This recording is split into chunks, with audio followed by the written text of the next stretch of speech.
Okay. Ciao guys, thank you for being here.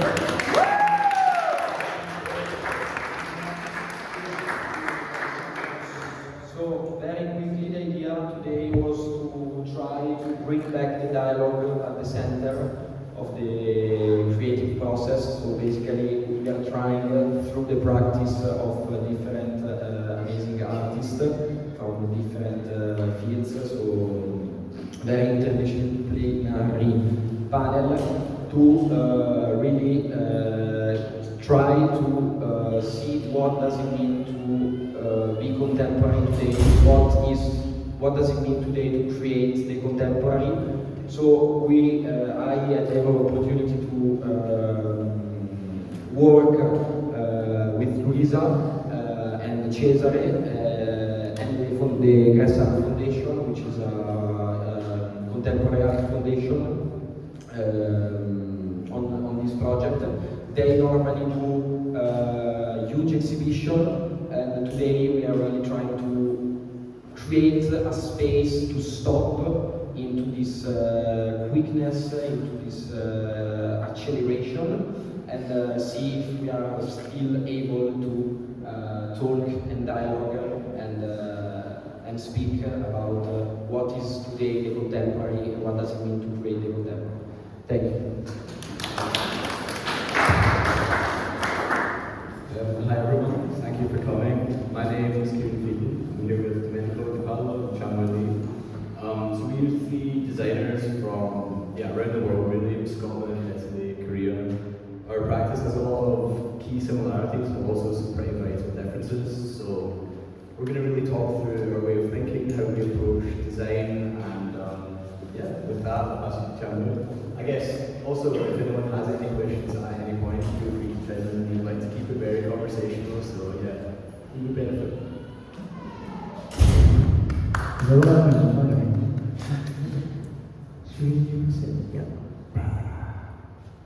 Hi, nice to meet you all. I'm Chanru, and I want to start off with a question, which is, how are you holding on with all the chaos these days, including, feeling FOMO around AI, or even feeling FOMO around Milan, like right now? I was having a lot of FOMO yesterday, and the world is getting more chaotic and chaotic, and there's lots of uncertainty around the world, and it's quite hard for designers to predict the future in terms of our practice, and also, what to design in general. So, to introduce myself, I'm Chano. I'm a director / founder of Lovelace.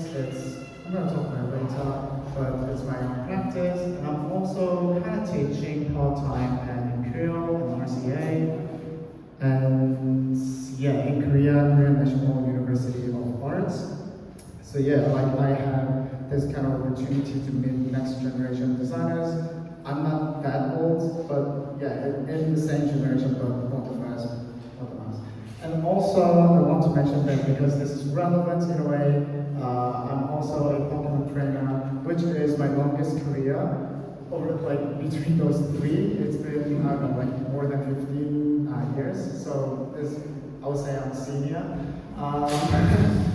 And yeah, so I'm gonna talk about this. Like today's talk is named "Letter to Myself: New Design in the World of New World." And this is just basically like talking about my personal journey of creating a new coping mechanism to this kind of new type of world that we are all seeing. And yeah, I'm founder of Lovelace. It's kind of like R&D lab, independent one, that we tackle the human and AI dynamics, which I will elaborate. And our goal is to help people to be themselves. This is quite abstract, this is quite romantic in a way, but this has its own science in it.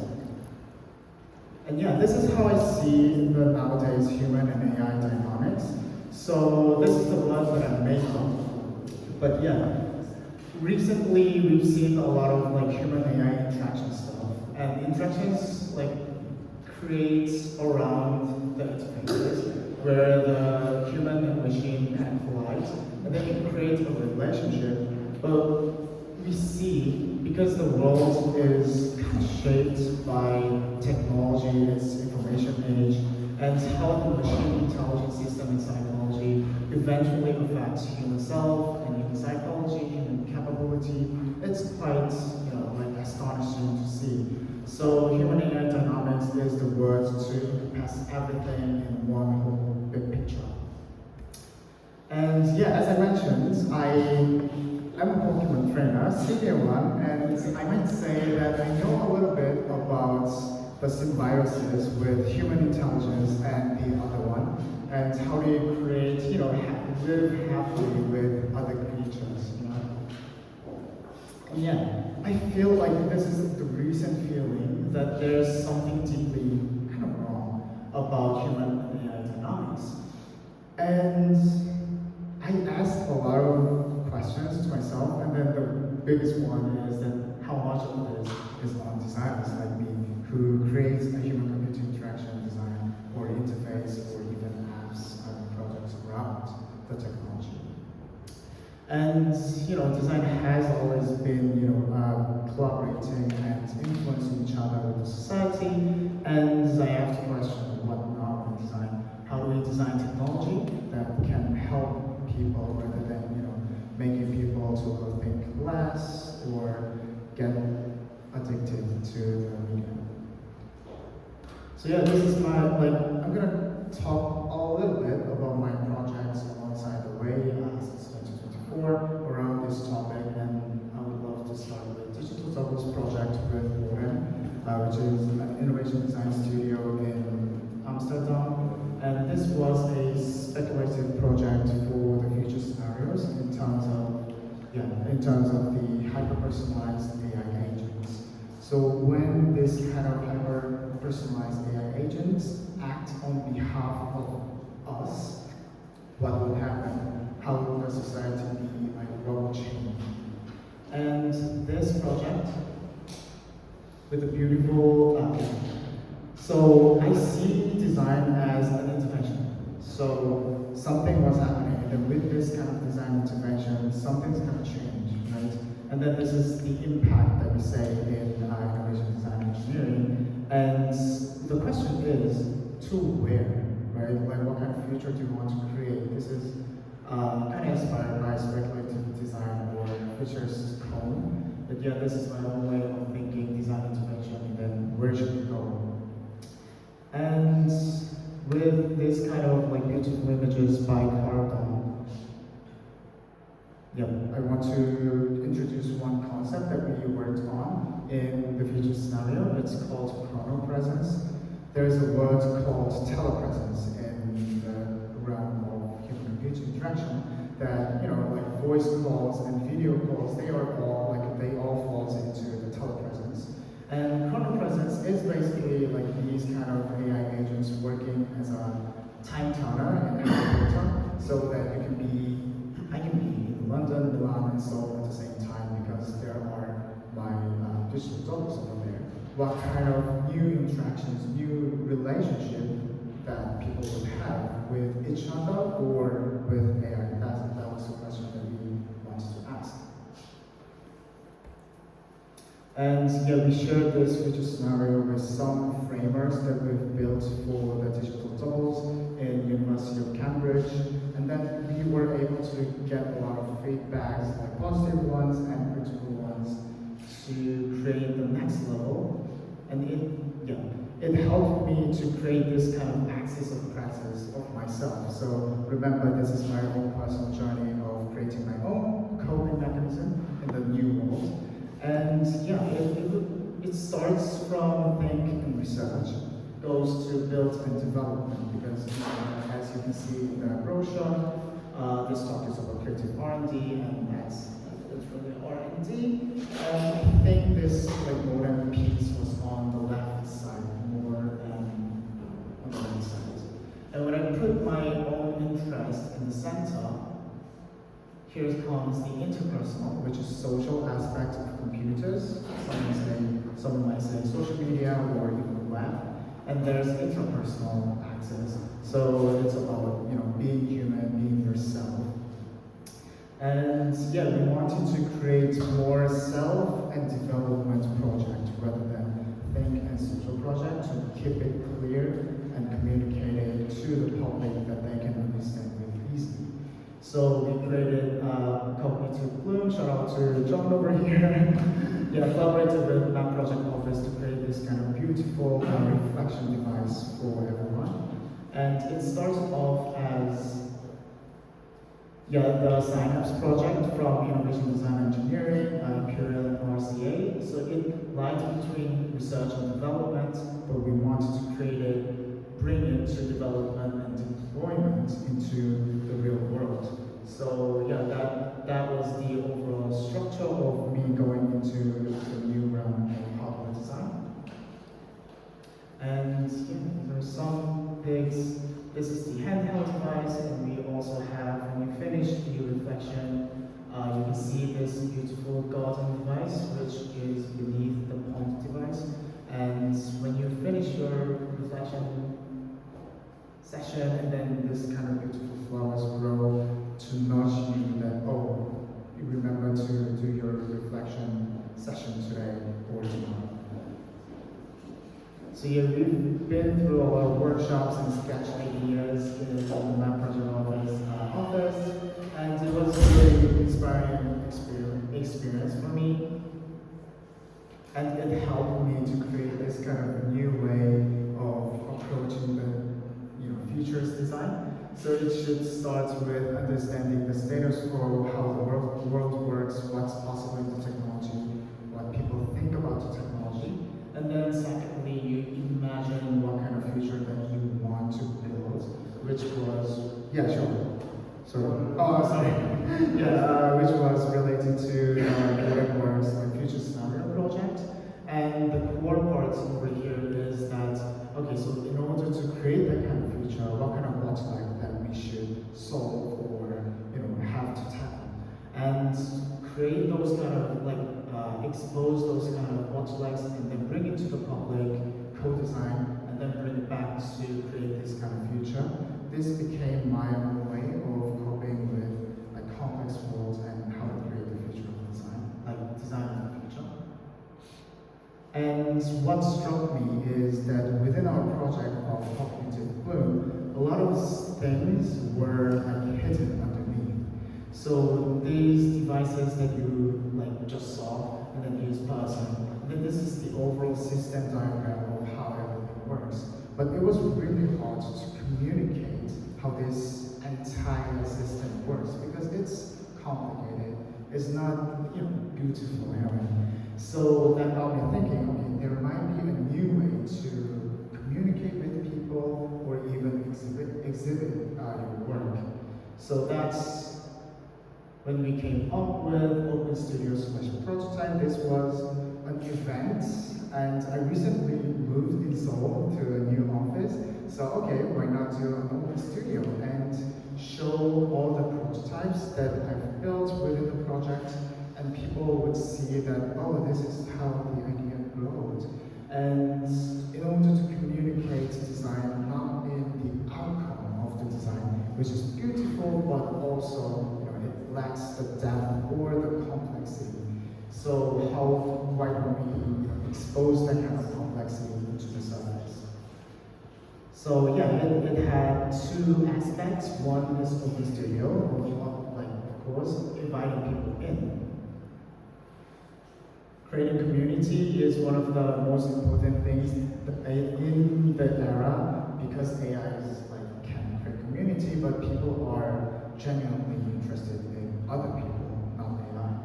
And yeah, people are curiously attracted to other people, what other interested people think, what they saw, how they work and stuff. And yeah, it's not a huge office, but we invited quite a few people, which was quite packed, and people were lined up on the floor and everything. But yeah, it was super successful to see how people react to not beautiful but scrappy prototypes, and then they were able to understand the project much more better, and then even understand themselves and each other better. So creating a new network is quite not a new thing in the, I'll say, Western culture, but in Korea it's not that familiar, it's not that usual. So for a lot of people, it was their first time actually doing this kind of random bar night kind of thing. And the second aspect is the prototype. So we've shown a lot of prototypes that we did throughout the project, and people were genuinely interested. Did some demo on DIY logo that I made. And this got me thinking. We've been through this axis of praxis, and there's thinking research, is built-in development. So it's kind of like a whole linear thing. But when you kind of see it in a different angle, it becomes a prototyping design. So that research through making and thinking through building, that kind of stuff was really related to the concept of prototype. And also we have the domain of the axis of my domain of interest. And when we also collapse it into a dot, and then it becomes the new methodology of co-design and participatory design, which I want to keep using in order to invite people in. So yeah, technology is not a lone island, and also sustainability, not everything is not a lone island. So yeah, we're living in the world of intent, values and intelligences. So we came up with this kind of pluralistic dynamics. It's a manifesto, a response to the rapidly changing world, focusing on the relationships and entanglements rather than certain subjects like human-centered and planet-centered. So we want to start this with a manifesto, but we want to push it towards the exhibition on human, technology, and environment. It was highly inspired by creative R&D field, and we were working with other alumni from innovation design engineering. And through relationships, systems, thinking, and process, that kind of building prototype, we want to dance with the complexity. We don't want to oh, we can solve this. It's not going to solve those kind of complex problems like jazz, or a sidewalk ballet, or even by traffic. It's chaotic, but it kind of works, and everything's working in a beautiful way. So instead of problem solving in terms of traditional design perspective, to explore and discover the unknown unknowns is quite important, and the methodology would be through prototyping and inviting people in. So yeah, again, this really connects to my own ethos of I can explore and maybe find out what I want to do in my life. I think I like that. So this one applies to myself as a designer, and also I want to bring this to the all people who uses my app, my device, my project. And yeah, that's where helping people to be themselves appears. It's finding, defining, understanding, accepting, expressing, and acting on themselves as a human being. And forget AI, forget XP, forget thoughts. Let's just focus on understanding the world and myself. And be an interesting person, make things that represent myself, and then things other things will follow. And there's a huge wave right now in time, and I kind of chose to be a surfer rather than a passenger on a huge big cruise. And this is my favorite quote from PTA. Nina Simone says, "I know what freedom is. It's no fear. So let's keep making things without fear." And I think it's an exciting era to be a designer. Thank you so much for listening.